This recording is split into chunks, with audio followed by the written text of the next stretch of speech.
La Guinée a tenu pendant une année les rênes de l'ACAM, l'Association africaine des centrales d'achat et de médicaments essentiels.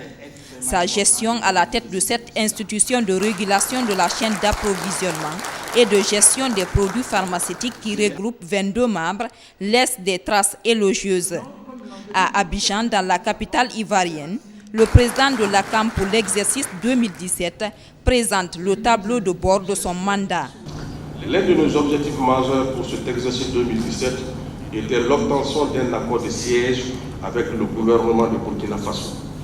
Ainsi, j'ai le plaisir de vous informer que ce dossier de demande d'accord de siège a connu une avancée majeure grâce au soutien du chef de l'État burkinabé, son Excellence M.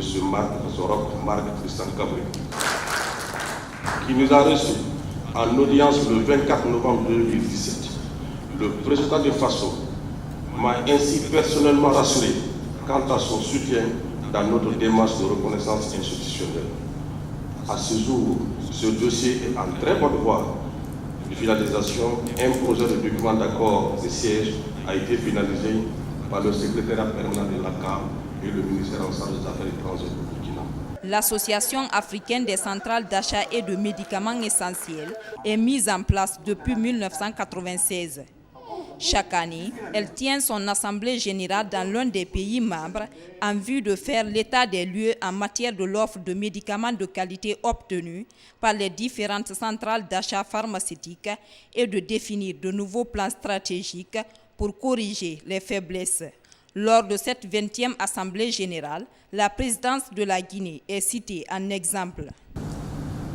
Je voudrais cette fois-ci au nom de l'Organisation mondiale de la santé féliciter Monsieur le Président de l'ACAM pour le bilan qui vient de nous être présenté.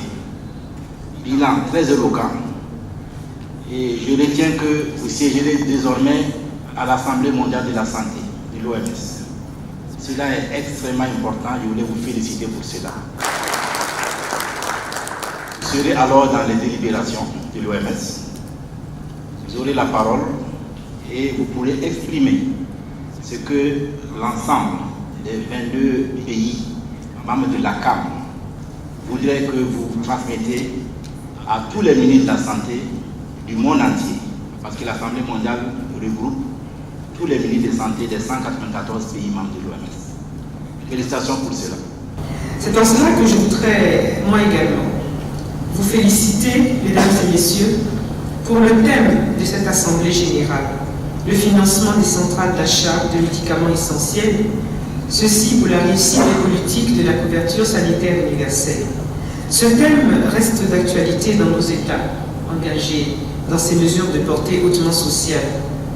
Il est connu de tous que le droit à la santé est un droit fondamental reconnu et inscrit dans notre Constitution, en tout cas ici en Côte d'Ivoire, et je sais que même ailleurs. À l'issue de cette 20e Assemblée générale de l'Association africaine des centrales d'achat et de médicaments essentiels, la Guinée passe le flambeau à la Côte d'Ivoire.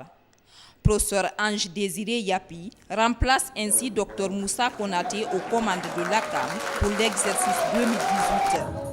Le nouveau promu et son équipe devront faire face aux nombreux défis qui assaillent le secteur pharmaceutique africain, comme la lutte contre les médicaments contrefaits.